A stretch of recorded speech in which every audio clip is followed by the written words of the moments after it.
नवी मुंबईमधील प्रकल्पग्रस्तांनी गरजेपोटी केलेली बांधकामे नियमित होण्याचा मार्ग मोकळा. मुख्यमंत्री एकनाथ शिंदे यांच्या आदेशानंतर नगरविकास विभागात स्थानिक भूमिपुत्र आणि सिडको अधिकाऱ्यांची संयुक्त बैठक.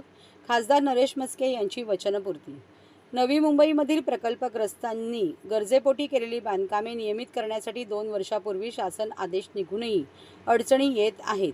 मुख्यमंत्री एकनाथ शिंदे यांनी त्याची दखल घेत तात्काळ बैठक देण्याचे आदेश दिले होते. आज खासदार नरेश म्हस्के यांच्या मार्गदर्शनाखाली नगरविकास विभागात सिडको अधिकारी आणि स्थानिक भूमिपुत्र यांची संयुक्त बैठक होऊन चर्चा झाली. अंतिम मसुदा आता लवकरच मुख्यमंत्र्यांकडे सादर केला जाणार असल्याने ही बांधकामे नियमित होण्याचा मार्ग मोकळा झाला आहे. नवी मुंबई, रायगड जिल्ह्यातील पनवेल व उरण या तालुक्यांमधील अनेक गावांमधील भूमिपुत्रांनी गरजेपोटी रहिवासी प्रयोजनार्थ बांधकामे केली आहेत. मात्र ही बांधकामे अनधिकृत म्हणून गणली जात आहेत. ही बांधकामे नियमित करण्यासंदर्भात 25 फेब्रुवारी 2022 आणि 7 डिसेंबर 2022 रोजी राज्य शासनाने धोरणात्मक निर्णय घेतला होता.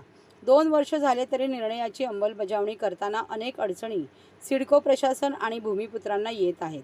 स्थानिक लोकप्रतिनिधी, प्रकल्पग्रस्तांनी या संदर्भात राज्य शासन, सिडको यांना अनेक निवेदने, अर्ज, सूचना केल्या आहेत. तसेच शासनानेही सिडको प्रशासनाला स्वयंस्पष्ट प्रस्ताव सादर करण्याच्या सूचना वेळोवेळी केल्या आहेत. खासदार नरेश म्हस्के यांना सुद्धा लोकसभा निवडणुकीतील प्रचार दरम्यान प्राधान्याने हा प्रश्न सोडवण्याचे आश्वासन प्रकल्पग्रस्तांना दिले होते.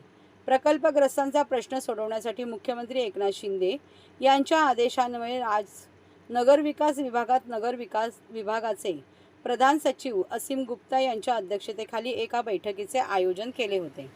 या बैठकीत खासदार नरेश म्हस्के, सिडकोचे उपाध्यक्ष तथा व्यवस्थापकीय संचालक विजय सिंघाल, शिवसेना उपनेते विजय नाहटा, शिवसेना जिल्हाप्रमुख विजय चौगुले, माजी नगरसेवक शिवराम पाटील, किशोर पाटकर, स्थानिक शिवसैनिक आणि भूमिपुत्र उपस्थित होते.